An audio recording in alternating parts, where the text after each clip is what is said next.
వాళ్ళు ఉన్న వాటిని విడిచిపెట్టి యేసుక్రీస్తు వద్దకు వచ్చారు. ఈ రోజేమో ఉన్నవి విడిచిపెట్టదంట, ఉన్నవే దీవించి ఆశీర్వదిస్తారంట. వీరు వాళ్ళు ఎక్కడ ఈ లోక సుఖ భోగాలను అనుభవించలేదు.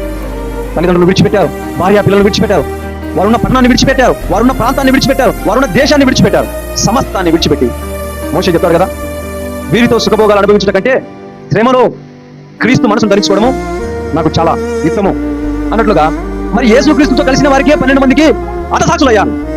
వారిని ఎంత నరహంతకులు చేసి వారిని చంపారు. మనుషులను మృగాలుగా శిరచ్ఛేదనం చేశారు, శిరలో నాలుకెక్కించారు, రంపములతో కోశారు, బల్లెములతో పొడిచారు,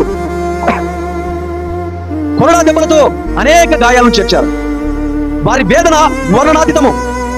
ఎంతలా అంటే ఒక్క భక్తుడు మినహా 11 మంది హతసాక్షులై ఈ మతోన్మాద చేతిలో హతమైపోయారు.